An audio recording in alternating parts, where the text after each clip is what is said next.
Is there something that makes you so uncomfortable that you just want to run right out of the room? For a lot of people, I think that's public speaking. But for me, I have no problem getting up here and giving a speech week after week. I have no issue speaking in front of a crowd. In fact, I kind of like it. It's exhilarating. Any show of nervousness I may exhibit, whether it's a shaking hand or a twisted word, is simply the result of adrenaline. It's anticipation. I want to get up here and I want to get going. Up here, I'm confident and collected. But out there, off the stage, one-on-one with people, it's a completely different story. I'm nervous and I'm unsure of myself. I don't know what to say. I don't know what to do. So I keep to myself, and if someone engages me, I do the best I can to respond. As long as someone else is driving the conversation, I'm okay. But if it's up to me, I don't know what to ask. I don't know what to do to keep the conversation moving.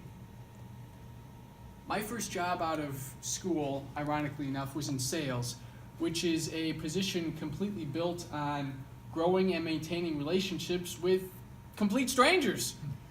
And I struggled. I remember my boss and I stopped into a Dick's Sporting Goods one day, and he was going to pretend to be a normal customer, and he was going to listen in as I approached the manager and asked for a meeting. Now, I had told him that my transitions between idle chit-chat and business talk were terrible. But nevertheless, I walked up to the manager and I said, "Hi, are you Dick? You think that's bad?" Her name was Sue. And much like you are laughing, my boss was also laughing, and I couldn't blame him. I had warned him that I was really bad at this, and now he saw for sure. Though I do all right if I have a specific reason to talk to someone. You could say, "Mark, go ask that person over there what time it is." And I could say, "Sure, no problem," because I have a reason. I'm going to ask about the time. But if the sole reason for me to talk to that person is to get to know them or engage in small talk, I can't do it. My friend Tim is a big proponent of online dating. He told me about this mixer event that was happening at a bar downtown, and he asked if I'd go with him. "Sure," I said. "I'll support him in his endeavor." I was confident that I would do fine. But this is one of those situations where when the event is far away, you're feeling pretty good about it. But as that date gets closer, that confidence starts to melt away. "Sure, I'll go with you to your networking event." "No problem."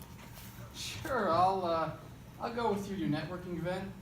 "No problem." "Sure, I'll go with you to your networking event." No problem. What the hell was I thinking? I can't do this. I want you to think of something that makes you nervous. Something that makes your heart beat faster and your mouth run dry. You got it?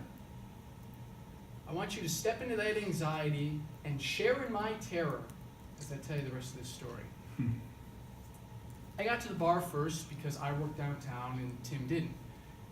I decided to have some dinner because it was about that time anyway, and I had some fancy ham sandwich, but here's the problem. I even like ham sandwiches. But I was so nervous I didn't even care. So Tim gets to the bar and we walk up the wooden stairs to the second floor where the event is being held, and we get to the top and I realize it's going to be a bad night. The place is packed, people all over. I quickly lose Tim and I'm all by myself. This was a mistake. I should not have come. This was a bad idea. Now, I could have walked over to the bar and got myself a drink and tried to blend in with the crowd, but I don't drink. So instead, I walked over to the wall and hoped that no one would approach me. I tried in vain to blend in with the furniture or to shrink down to a tiny little speck and disappear. I think I lasted for about an hour, and then I got out of there. Sheer professionalism kept me from sprinting away from the bar. Never again. Never again. I have fears and insecurities that feed into this issue. I know that using someone's name is a very powerful tool, and I try to use it whenever possible. But often, when I first meet someone, I'll quickly forget their name and then become too embarrassed to ask for it again. Or I'll have a mini panic attack and forget names that I know. This has happened to me with coworkers and cousins, aunts and uncles. It makes no sense. I also suffer from a bit of imposter syndrome. I'm sure everybody has experienced imposter syndrome in some capacity. You ever felt like you just don't belong somewhere? Maybe it's a group of friends and you say, there's no way they're friends with me. I'm not popular enough or athletic enough or smart enough to fit in with this group. That's imposter syndrome. And that happens to me when it comes to greeting people. I can be talking with a small group, and if someone new comes over, I won't greet that new person unless they greet me first. After all, why would they want to talk to me? I'm the least important person in the group. I don't engage with strangers. I often don't even engage with acquaintances. And I've learned that this behavior has given people the idea that I don't like them. Mark, I always thought you hated me. Well, that wasn't the intention. I just didn't have anything to say.